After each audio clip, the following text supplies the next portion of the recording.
today we're talking about personal life crises and how to get through them. And I feel like this is a big topic for a lot of our viewers. A lot of people will come in and say, "Oh my gosh, I'm having this crisis and I don't know what I want to do anymore." And especially after you've experienced some success in life. And our guest today, Natanya Wachtel, has experienced quite a bit of success, at least from my perspective. So when she reached out and was talking to me about some of the things that she's gone through and how she's gone through them and offered to talk about it, I was so grateful, because we hear a lot about people having crises. I don't feel like we hear a lot about how people get through them and what happens next. So Natanya, let's get into it. Tell us about your crisis. All right. So the topic of a personal or existential crisis, however you would like to call it, is near and dear to me. For me personally, it's in part, honestly, where everything kind of fell apart, but it's also where a journey started that I'm really happy I, embarked upon. And the falling down, for me, was actually where I kind of was able to stand up and step into my power for the first time, truly, and not sort of an imposter syndrome way. And it affected all aspects of my life, not just career life, and to try and live, for lack of a better word, an intentional life with purpose. And that actually brought me, even though I felt like a deeper goal, it actually brought me a lightness and of mind, body, and not to get too hippie. No, I love it. I'm into it. Yeah, I mean, essentially, to the beginning, you just have this realization that, who am I? That's a big one. Who am I? And questioning everything about your old self and all your motivations and your desires and your goals and your personality, the basic tenets of how you see yourself, how others see you, how all the different selves that we are in our different ways of life. And for me, COVID exacerbated it, but I had some other catalysts that, were unique to me, but not unique in terms of a lot of people have all of these kinds of things. But essentially, when you get to that precipice of questioning everything, a lot of the things that you thought mattered fall to the wayside. And that in and of itself is also scary, because you put time, energy, resources, money, relationships, all of those things maybe on hold or in shift based on what you thought you were going towards. And some part of you was like, nah, not that anymore. It's sort of, it's really difficult to double back around it, especially if you're a bit of a partially type A type of person that doesn't like to give up. So basically it can be a dark time, but I think, from my perspective, at least, there's truly light on the other side, and that's worth it. That's worth pushing through. So this is my first time talking openly about this. Well, I think, thank you on behalf of everyone, right? Because again, this is a big deal that no one really talks about. People kind of go into their dark hole, they maybe choose better living through chemistry, they do a lot of yoga, but we really don't hear a lot about the journey. And just to ground everyone in how, in my perception of you, right? When I met you, I was, kind of like what I thought of as a rising leader at a PR agency. And you were running your own thing. You had gone it on your own. You were like an expert in pharma marketing and communications. You knew everybody. And I think you had just had twins and you had an older child and you were just crushing it. And so to hear that you've gone through this is kind of first of all, it's oh shit, is that going to happen to me? Second, right? What happened, right? And then, so tell us how you got through it. Tell us what you did. Yeah. So thank you for all those kind words, which is still awkward to hear. So I think one of the things that's important to also say is that for me, I wasn't in a place of failure when this started. And it doesn't really matter if you're a CEO or just starting out of school or what have you, to start to have those feelings creep in. You could also, I mean, again, cliches, apologize around midlife crisis is a typical time. Life stages can kind of make you shift, whether they're transitional and you're a young person, thinking about college, or you're not, you don't go to college, but you're on your first career, or you go to college and you're deciding you go to graduate school or whatever it is. All these type of life stage change times are a time for that. And for me, I went through all of those without questioning why, and did I want the things that either I had an aptitude for or that came to me. Because they seem like the right thing to do. And practicality also, financial solvency, all the things that push you down a path. You're good at that, do that. You get encouragement, you get the attaboy, way to go, gal. Feels good. Feels good. You make some money and you give back and you help other people and that feels good. And people look up to you and you mentor. And for me, I had, staff, I had employees that I treated, including your sister, that Right. I treated, felt like were family to me. I didn't even like being called the boss. Not that I wasn't ever bossy, but don't like to be called. No, I really tried to view, working relationships as partnerships, intellectual and otherwise. That takes a lot out of you. I also had to fail at a lot of things. And I'm okay to say that now. I think I used to try and sweep those things under the rug. Like, I'm a failed therapist because I couldn't separate, the feelings as well as I could have. And they kind of crept into my daily life and affected my sleep and things like that. But I felt like, oh, I want to help people, but I'm not good at it. Or then I, went into pharma under the patient side as an advocate to do things that help people with chronic diseases. And then I was, caught up in the corporate swirl and feeling like, does this really matter? Is this actually helping anybody? Or am I just helping myself? And Right. I'm not saying that I did selfish things for a 20-year career, but I did a lot of things along the way. But some things gave me pause. And for me, it was a physical thing that kind of had me shut down and I didn't feel well. And I was like, had some time with myself. and that was the beginning. And I think there's something that we wrote in email that I'd like to mention too, which is there's also, I think, a bit of a stigma and a shame attached to taking pause or saying, I'd like to step away from this big successful thing that apparently people admire and it's supposed to be so great. And if you're not feeling it, like, that's okay.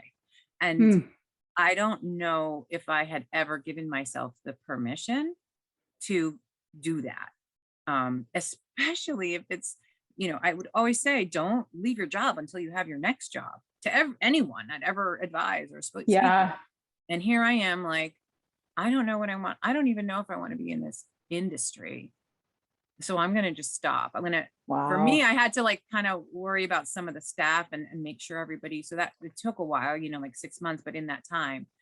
And I also wanted to work on the me that's like in here and just like that I am with my family, that I am with my friends. Like the fact that I would celebrate that I washed my hair because I was like, wow, look at that. I made time for myself. Oh my gosh. I know you said you're a bad therapist, but I feel like you're kind of giving me a therapy session right now because these are all things that I still have, I do still have a practice. And what I shifted was a focus from trauma, which is where I was. And I think that was a bit too acute and intense. And now I partner with people who can work through those types of things. And I focus on more sort of positive psychology, motivational, uplifting type of therapy. There could be, depression and other underlying things or things going on for a person at the time, but, sort of in a place where they're ready to kind of reset and reshift. And so that requires a sort of a mental stability and a bit of manageability. And I shouldn't say that as if like anybody's life goes on hold, but the ability to actually realistically take a step in a different direction. So, that's kind of, I guess would be if it was like a client where I would start and make sure that, it was real, because you can also do the self-talk. That's very important, but it can also be a little bit of lying to yourself. So there's that. So there's like 3 little things, that I'd say I held on to, which is be honest with yourself about what makes you happy and what doesn't.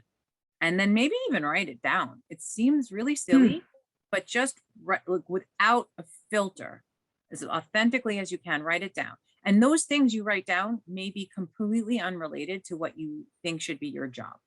And that is the kind of talk that I think That's 10 years scary. ago, I would have laughed that and just been like, well, that's like, all right, that's really nice, but that's not going to Yeah, pay the bills. that's scary. That's scary because right now I'm thinking, what are the things that I wrote down were contrary to what I'm currently doing and feeling like I'm crushing, right? Like that is scary. That's a scary thing to do.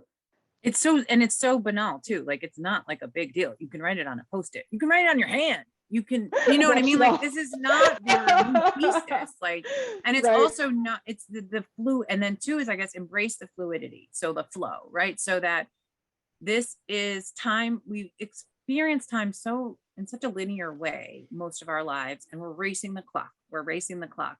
I basically felt like I hacked time. So I basically feel that I hacked time. In that, I mean, I was able to experience time in a different way and not think about it as the limiting factor around an idea. So like, I would like to do this other thing, but I'm too old. I would like to do this other thing, but there's no time for those certifications. I'd like to do this other thing, but I don't have enough time to meet with the people, or whatever that may be, right? Right. Because in our given day, especially, the audience for this talk specifically, whether you're a parent or not, but if you're a career person, all the layers around fighting time is maybe subconsciously dictating how we spend the time that we have. So, That makes sense. it's like when you start to free yourself from the alerts on your phone, it's the same kind of idea about the constraints of time in terms of like thinking about where you'd like to go. Okay. So you were having kind of physical manifestations of this crisis. Let's just keep calling it a crisis, right? I mean, I have that too, right? I instead of like my mind just like blowing up on me, I get terrible back cramps. I wake up in the middle of the night and see spiders all over my room, right? Like all those kinds of things, right? And I'm just like, it's fine. I'm just stressed out. It's okay. I'll like take a bath later. And I never deal with like the real issue at hand. And I know I've talked to a lot of other people that have that same problem, right? They have high resilience or something, right? And they can power through, but their bodies just fundamentally break down at some point. And so that happened to you. And then I am trying to figure out how you guided yourself through this. Like, how did you even like do the deconstruction of time thing? Because I think I would have probably just like dorked around on my phone and had a glass of wine, right? Or all right. Well, all right. Tell me the secrets. That's fair. And by the way, I'm just one person that kind of navigated a combination of sort of self-taught things, academically taught things. Well, and you're a therapist, right? Yeah. So some of these, but just like any person on the clinical side, we're always better. I mean, every therapist is great at giving advice to everybody else. Following it, oh, that's another thing. And I love it. There's someone I follow on LinkedIn, and his like bio is like, I'm a therapist in therapy. I'm on medication or whatever he is. I'm not, but I have no stigma against that. And so I'm just a human being, and these are my flaws on display here. But part of the reason I'm even doing this is because I think we have to start with like crisis in and of itself is something wrong with you, and we have to take that away, because otherwise you just rile against it and you don't actually go through it. That's a good point. That's a good point. So it's like normal, but it's also like accept it. Like this. So you jumped in. You finally just jumped in. But it wasn't over. So the other thing is realistic expectations. So it didn't happen in a day or a week or a month. Okay, it took a while. It took a while for me to make changes in my sleeping and eating patterns. And I decided for myself, for honestly, it's not even a sexy, glamorous, or patent pending idea here. I just picked one thing a week to change that I thought I could, to celebrate, because it was the advice I had given all of these other people all along. And I just, for whatever reason, only knew how to make big goals. Big goals.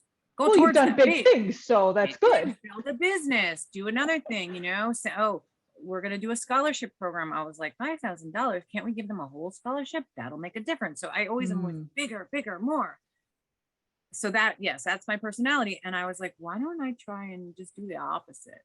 And that's what personality is too, right? Like the way you behave, the way you think, and the way you're perceived, right? So I did the opposite of what I had been doing, because if I want a different result, right, I have to do something differently.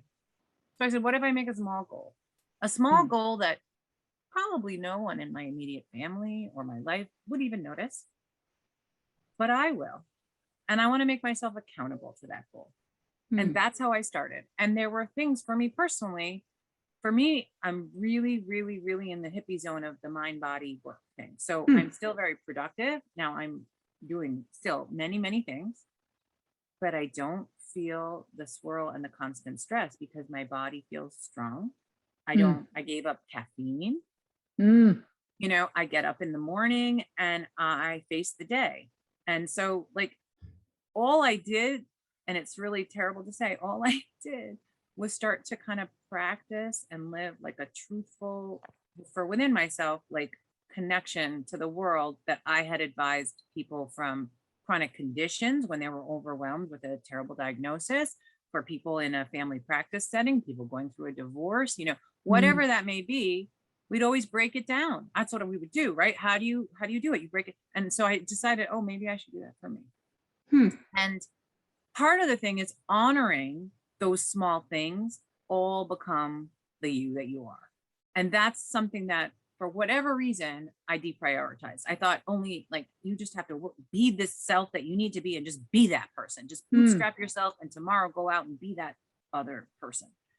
Well, that doesn't work. And or you can have actually like a schism in your personality. Like, who am I? Or am I this fake person at work and this other person in the PTA and this other person with my girlfriends and this other person as a spouse? You know, like, I wanted to kind of bring all those people together to be the one person. And I was like, well, who is that? And honestly, I'm still figuring it out. But what it's brought me with those small changes is deeper connections to people that I have worked with for 20 years. And we didn't really know each other, I'm realizing. You know, COVID helped with that because we're projecting into each other's homes. People have a cat walk across the screen and, you know, mailman and a barking and a thing. And, you know, you start to like let down all the perfectionism, all the expectation of this is that person and they're so important. And oh my gosh, I'm talking to them. And none of that matters anymore. Or at least for me, none of it. And so whether I'm talking to a CEO or an intern, it's the same thing for me. I give them my present self and I receive what they have to give. And I try to give them something real for myself. And that is, I wish I had a cooler way to say that, but that's part of it. And the small changes got me there. Whether they be about impulse control, whether they be about, you know, like say a health benefit thing or having a supplement, or for me, you know, I was so brought up with such a strong Western medical bent, really getting really into the Eastern stuff, but not throwing out the Western and finding a blend for things like, you know, disease treatment, problem solving, you know, everything. And so for me, there were things like meditation that I began to do, but I also thought for years that I couldn't meditate, like that was for other people. Even though I suggested it, because I would try and all these thoughts would be in my head and I'd hear something and I'd just completely get out of it. And I thought meditation was like this zen that you feel in 2 minutes, and I wasn't there, so it doesn't work for me. Right. So one of the things on my let's change this week was meditation. I was like, well, maybe I'll just get some help about it, you know, even though I thought I knew. And that's another thing, you know, we think we know all these things, we probably don't. And so I went to experts. In different kinds of modalities, if you will, whether I be reading about them, watching about them. You know, I layered my sort of ambition factor to my media type, right? So if I was feeling like I shouldn't want to do this, I don't feel like it, maybe I'd watch something. And sometimes when I had a little more energy, I'd read something, you know, so it doesn't really matter however you take it in. But I basically went to experts, you know, people who had studied meditation and then break it down into the why, people who studied their neurological effects of doing things like meditation and yoga and breathing and all that stuff, and are in the corporate world. Because I also felt like, well, those are relaxed people that do yoga all day. That's not going to apply to me. Right. And so I had to deconstruct my bias, and it took a while. And my friends and family who were like, oh, that's nice. I was becoming a different person. But I also felt like I'm more me. And Right. that's strange. And you might find as you shift some things, like, I don't know, for you, Kat, maybe it's not saying yes to as many things. Or Well, that and was then no, I'm just like I guessing. said, this is like my personal therapy session all of a sudden. I'm trying not to Just guessing. therapize you. I don't want to make you feel like I'm analyzing. I'm like, well, she's got two pictures there with an equidistant ratio between them. That means she's super type A. No, I'm not doing that. I'm not. But just to make it like feel real. But because everyone's stuff is different. Yeah. But you pick a thing or two and then you practice it. And the first few times it may or may not, like, pushing those comfort zones is awkward. It's scary. It's also exhilarating. So small things. So I'm really interested in this because, like, kind of like you're saying, like, I set like big goals. I'm like, I just quit my job, my big girl corporate job. We just had a big exit. I am going to go build the greatest public affairs agency ever known to man, right? Like, that's like my jam, right? And then, but I'm sure I accomplished little things along the way, but I've never started with the small first, and it's actually kind of terrifying for me to think about that. Yeah. And so, and the thing is, you can also knowingly trick yourself, and that's a good thing. One of the books that I read that might seem unrelated, but bear with me a moment. It's called You Are the Placebo. And it's by somebody that in my house everyone makes fun of because they were like, that's your boyfriend. Because I talk about the author because it really literally like opened up my mind to something that I knew all along. I mean, I work in pharma and medicine. I know what placebos are. right. But I kind of ignored the fact that I would read like in placebo versus, controlled studies versus this many people versus placebo. But the placebo isn't zero. So placebo means it's a non-active, inert thing, or at least for in the medical world, it's that you put into your body that doesn't actually have the ingredients or mechanism of action like a medicine that you put in your body. And these two people take this and they both get better. Like, when you really think about that, you're like, wait, but how does that happen? It's wild. And then I read about placebos in surgical solution. People don't have the organ worked on. They just have a scar and they get better. Now, not all of them, right? But the placebo group, some of them effectively have the change without the medicine or the surgical intervention. How can that be? And I just started thinking about how the brain, because of neuroscience Western, and really mattering it together, and that whole conscious, the inner voice, healing, and the focus and the drive, and like layering those together in the way that doesn't make me like feel like I'm in this. And I'm still going forward. And some of that is talking to yourself, like the way the people who took the placebo, whether it was conscious or not, thought they were getting medicine, and thought to myself, I'm going to take this and it's going to make me better. And that was such a powerful thought. They got better. So if you can do that, if that happens all the time by people who don't meditate and don't have training and don't have, it really made me think, well, what can I do for myself, either consciously, really with effort, or at least try and let go of something, to get there. And so those are how I pick the small things. Yeah. That's very cool. That's a very cool tie-in too, just talking about how the placebo effect works. I am a little bit, I've always been a little bit more on the hippie side. So I think that's really interesting and a really good point. So, so you've moved through this, you did a lot of the little things. Sounds like you said it took a long time. You also unwound your business, right? Like, what are we talking about here in terms of time frame? For me, it was about a year.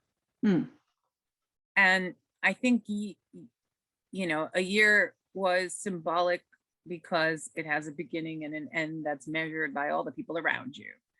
It has a beginning and an end that's measured in your taxes. It has a beginning and end that's measured in a lot of ways, and there are fixed points, but I'm not done. So it's also 5 years, or maybe 5 more years in terms of like where I want to be.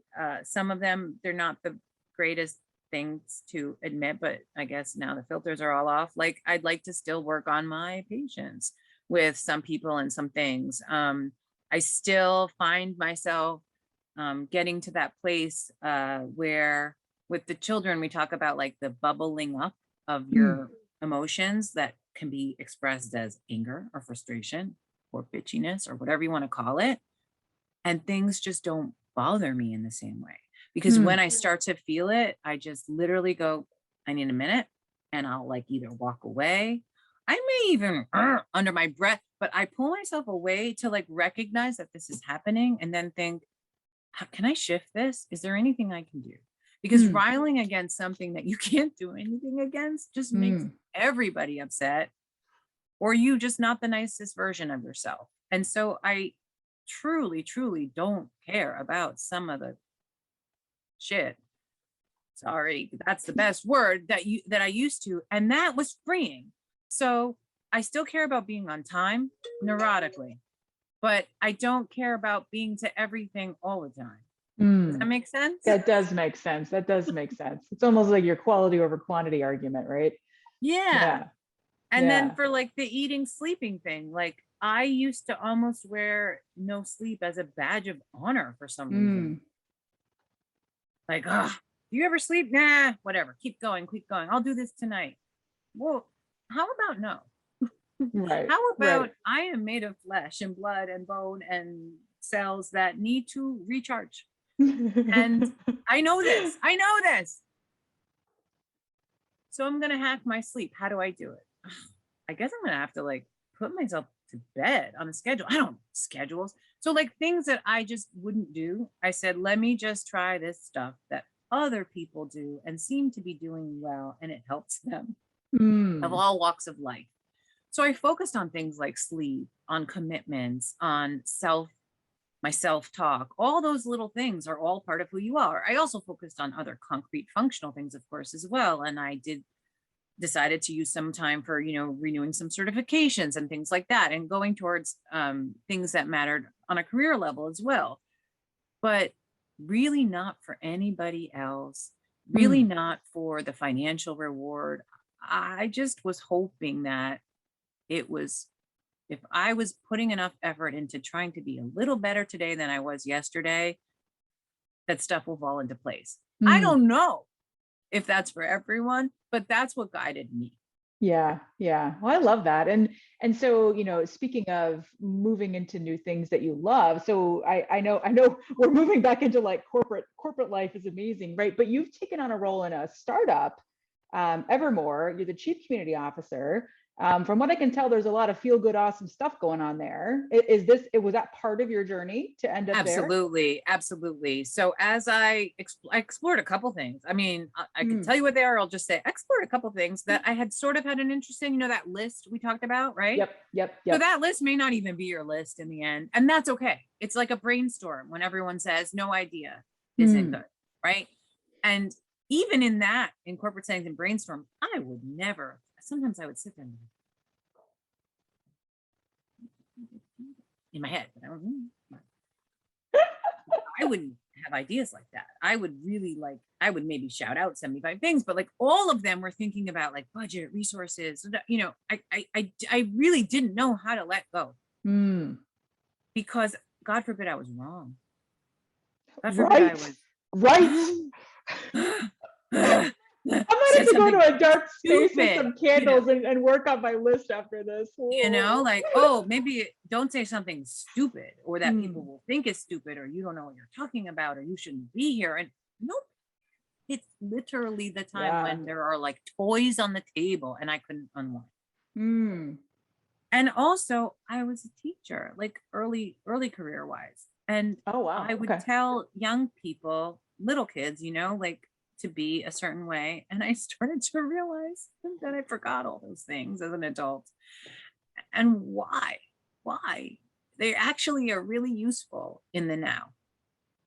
So I retired as well for a little while, which is a controversial thing to say because obviously that's not an option for a lot of people.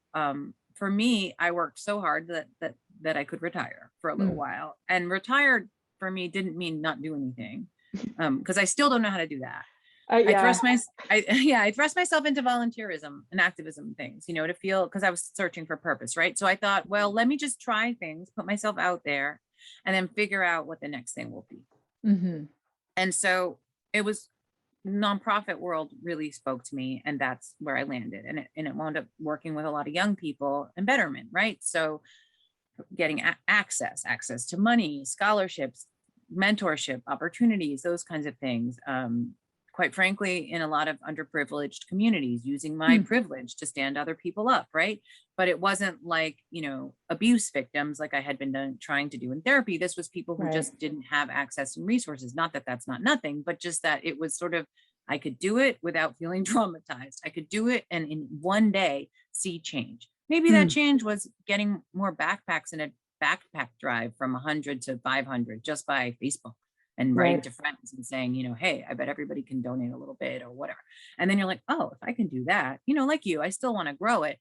But I was okay with the small bits and honoring that, as each one of those might change someone's life for the better. And that's okay. And that's good. And you've done enough and you can go to bed tonight. It's okay. The end.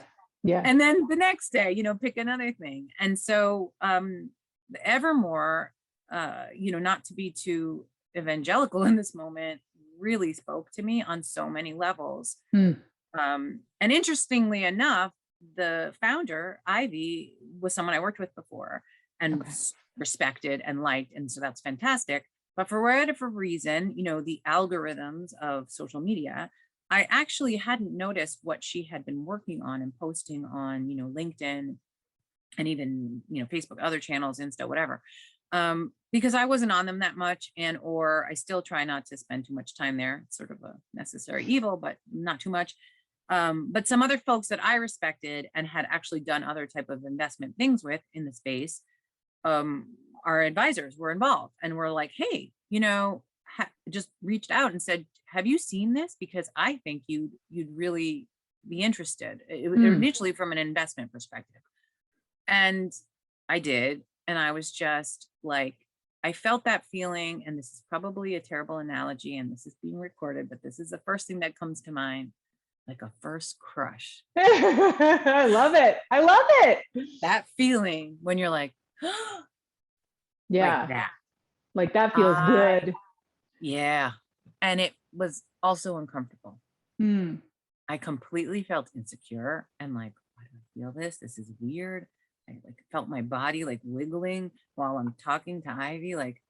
I'm feeling really excited, but I'm also freaked out. And is this normal? And I don't know what to say. And don't say too much because she's going to be like, who are you, weirdo? I haven't seen you in a little while and you're being really strange. I had all that. I completely reduced to a gelatinous, goofy idiot in my head, because I was like, and for me, it was really this simple, because Evermore is sort of like the LexisNexis of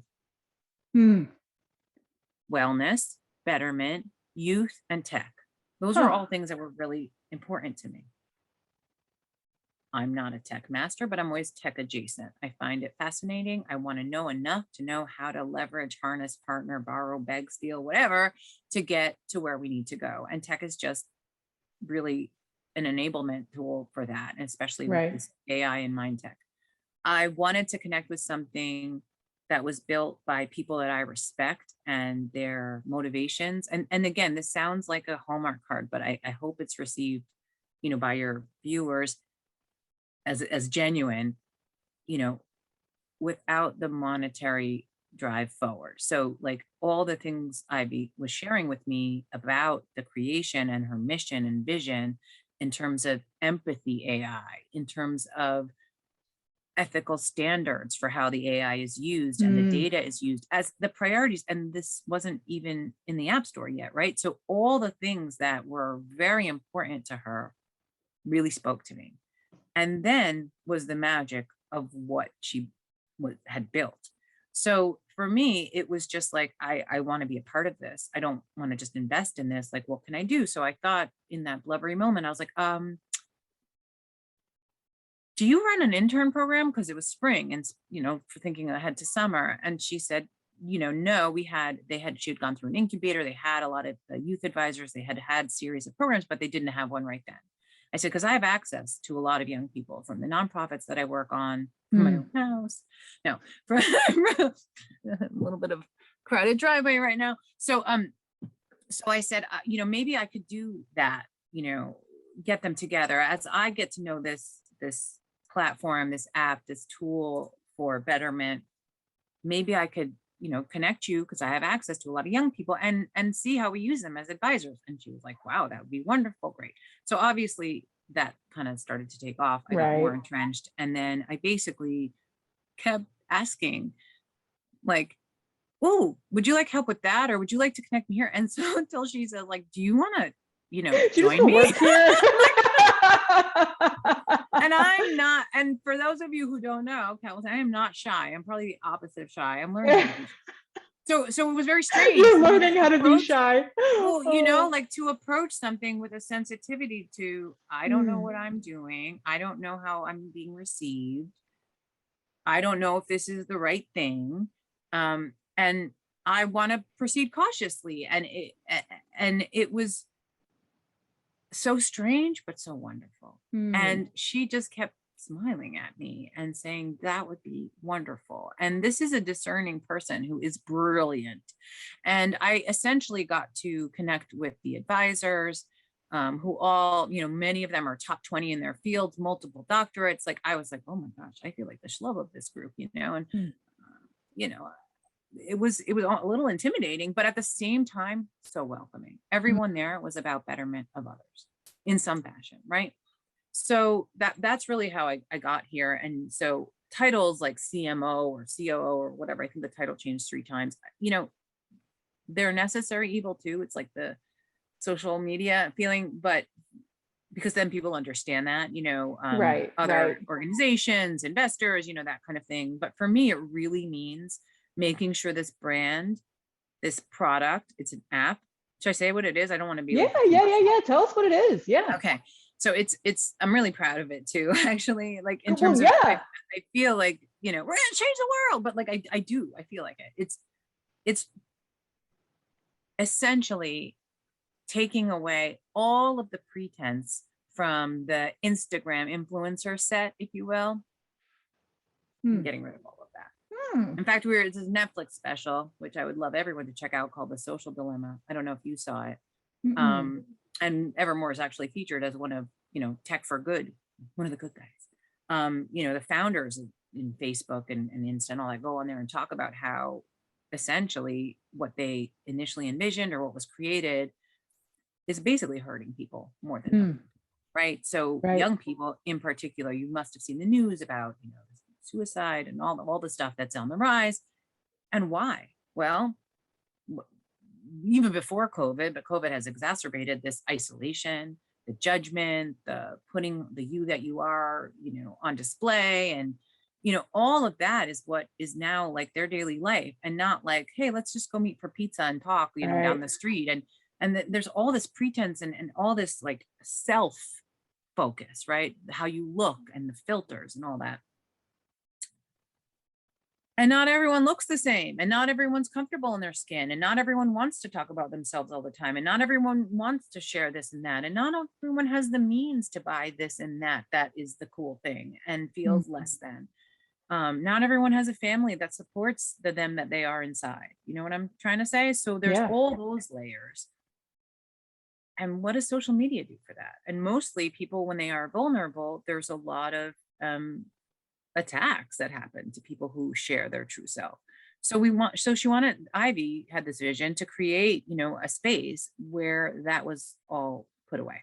And so ultimately, at its essence, Evermore is a tool to unlock your superhero within. I love that. Yeah. And really it was designed for, youth, 15 to 25, Gen Z. It's powered by AI, a very, very amazing, cool tool, an empathy AI empowered tool that you can talk to like a journal and go through quests. You go on these missions, these quests to unlock all of these talents that are within you. It's all within yourself. It's not about showing off. It's about working on things that you want to work on, whether there's strengths, whether there's issues or traumas or challenges, and you're guided. And it's a combination of interactive AI and humans. There's a lot of psych underneath built as a platform. Okay, we were looking to measure anxiety and depression, lowering effectiveness as well. But it's not supposed to be therapy or feel like therapy. And that's the best part. It's built with game theory in mind. It's exciting, it's cool, it's interesting, and you unbundle all of the labels that maybe you felt were put on you, and hopefully you get to a better place, right? But that's just one piece. The other piece is the social sharing. And what you do is you can invite people that you know or that you don't know,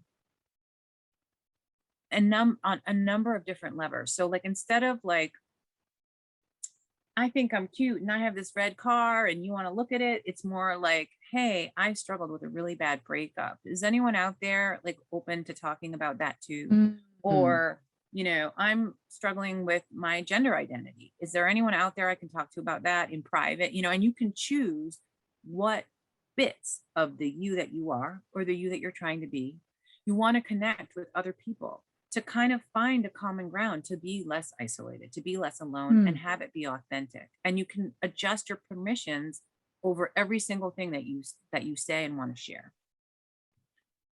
That's awesome. So that's the awesome. gist of it. That's There's phenomenal. more to it. There's a mentor network, there's a mentor aspect about it, so that as these young people are thinking about career and transitions, that they have people that have done it in that area or field to give them a little bit of a positive influence, to help guide them, maybe that, there is a way, and they can be non-traditional things. It can be about gaming. It can be about, other things, instead of just like, well, lawyer, doctor, although lawyer, doctor is good too. It's not saying that, you don't, if you want that career, that's fantastic. Right. This is not saying that everyone has to become a hippie tomorrow. It's just unbundling the labels that we've all given ourselves, or society has given ourselves. And the thing that's so interesting is that I'm quite a bit older than these young people, and I feel like we're on the journey together. And that, at first I was embarrassed, and now I embrace it. Yeah. Well, I love that. I love that you found something that seems like it really combines a lot of your background. And then like, as you've gone through this journey, it's super cool. And what I love about this whole interview, Natanya, is that, again, this is my personal therapy session that we're now going to broadcast to all these people on the LinkedIn. But a lot of people like us, right, where you're setting a goal and you achieve it, right? And you get successful, boom. And it's kind of like, it's the what next, right? You've never really planned for what you really want to do. And I feel like it's something not a lot of us talk about. And we have so many episodes about how to get there, right? How to get to the top, and how to negotiate for your salary, and how to, do this and that. Which you still need. Absolutely. Absolutely. I mean, speaking from my own side, like it's, you're almost short-sighted, right? So I think this is awesome, because it does talk about like, hey, there is life after, right? There's life after, and there's always time. I think that's another thing. I have a friend who really wants to be a therapist, right? She's stuck in PR land, amazingly successful woman, but she's like, I just don't have time to go back to school. I'm almost 50, right? And so it's like, oh, what did we miss? And like, how are we holding And there's not only back? one path, I did some of that too, because I looked at some of the recertifications and I was like, that's too long. Yeah. So I wound up and found some other ones. And, the reality is, what's her goal? Do you want to make sure you can take insurance? Right. Then you have to have these kinds of things. If you want to have a practice and just talk with people and maybe charge a little less or work in a different way, well, then you can actually do a smaller program. Like there are things you can kind of do. There's not just one path forward, and Right. the end might not look like what you think it did, and that's okay too. But Yeah. I also want to take a moment to recognize you, Kat, because what you're doing is helping be an inspiration for other women, helping women and people be inspirations for each other. And that's basically like, we're the strongest when we cheer each other on. And I think that's another thing that like gets pushed to the wayside. And even we experienced, when you are a driven person, you don't really know how to be a teammate. That is true. That's totally true. And I think that, you think you are, but you're not. You are. You think because you're crushing it. Hashtag crushing it, right? You're just like, you're dominating and everybody loves you. And so when you do end up in a situation like Natanya and I were in, where you both have competing interests, like, Yeah. So yeah. I to totally to agree. be able to step back and be like, that's not the whole of the person. And the whole of the person, to bring that into the boardroom, to bring that into a like a $20 million on the table investment call, and everyone's like, how are you so relaxed? I'm like, because I'm relaxed now. But I'm not perfect. If I step on something, I'm gonna go, like, stuff happens. I'm still human. But the things that used to make me less open to the energy, the inputs of others, even though I thought I was, but really truly take it in and re-examine my own views. The sense of what achievement has changed, all of that. And that doesn't mean that the tools and the tasks around being able to negotiate, a viable fair wage or increase for yourself. There are so many things, they all matter. They do. But I think everyone may be at a different place. And I think when you're not in the place, when you hear that voice in your head tell you that, like, you're doing it wrong, or you're not good enough, or this isn't right, or you're going to fail, or you don't belong, to find the strength to take a step back and say, okay, I'm not a piece of crap, but something's not working here. And if that's my daily self-talk, what kind of life is that? And that's what it is, like, not being afraid to be in the wrong channel, in the wrong track. I said that before, but it's like, it really is that simple when you're a high achiever. I think when you're starting out, it's a little bit more about, you're afraid of the wrong choice. So like, every life stage is a little bit different in how it manifests, but all of it is like stepping into the void when everything is telling you don't go there. Right. That's scary. Well, yeah, I totally agree. And I also think there, back to, being open and kind of figuring out around you and being supportive of each other. I think that, so this is not my true podcast, right? I just help out Joy and everybody from Hit Like a Girl. And I think that's actually had a really big impact on me too. Like, hearing what other people's experiences have been, saying like, oh, like, you've had the same issues, or just even like conversations like this, like, oh, wow, people have a lot going on, and just having some empathy for that and learning from each other, I think is a big deal. So yeah, so I appreciate all your time, Natanya. Anything else? So I feel like we've talked about basically the whole universe on this podcast. And we've talked about little things and big things and all the things at once. And if we could leave everyone with just like one next step, if for anyone that's feeling this way or trying to figure out how to make themselves better and get to a place where they're really content and happy, what would you suggest? I feel like that's kind of a loaded question to give a therapist. Okay. So I don't know if this is as profound as I would like it, but this is unscripted. So I'd say I focus on the 3 C's. C is for cookie, because I like cookies, but not about that. Choices, changes, and chances, or maybe choices, chances, and changes. I don't know. So, you either way, choices first. Yeah. Happiness is a choice. Success is a choice in some ways, because who value system are you using? So for your own self, it's your choice, right? So you have to make that choice to take the chance if you want anything in your life to change. And it's probably going to feel horrible and scary. Lean on the experts and people you trust. That's okay. You don't have to be good at everything. Tell yourself that until you believe it. I actually have one wise mentor who tells me that all the time. You don't have to be good at everything. Well, it sounds silly, but if you've been told that a lot, the first reaction is, yes, I do. If you're really being honest with yourself, isn't that what you think? Oh, yeah. Well, I better go figure that out. I better go. Like, you don't say it out loud, because that person is trying to help you. Yeah, you just say, yeah, you're right. So it basically, I learned we're gonna stop apologizing for our feelings. right? We're going to have some firm boundaries. Like there's some constructive borders that anyone at any time who's overextended can do. You make some different choices. You try some changes, because it's not going to change unless you do something change impact level type of stuff, and take that chance. Take breaks. It's okay. You're not weak. You're not a failure. Get your, like the corny basic stuff. Get some more sleep. Drink more fluids. What you put in your body, and it is still cookie sometimes, but generally healthy first. Not about calories. I don't worry about calories or salads or whatever. Everyone's like, oh, do you go to the gym? I'm like, no, I dance around because I don't like that. Find things that you like to do, whether it's your career, your personal wellness, whatever. Start with that short list and then explore it. That may not have anything to do with where you end up. But even letting yourself dream, go to the brainstorm and follow the rules. The number one is don't be shackled and actually do it.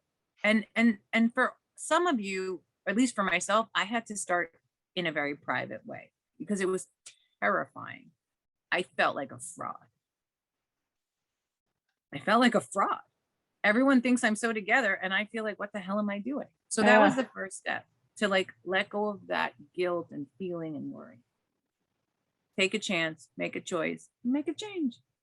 I love it. And then maybe have a cookie, because that's maybe the fourth C.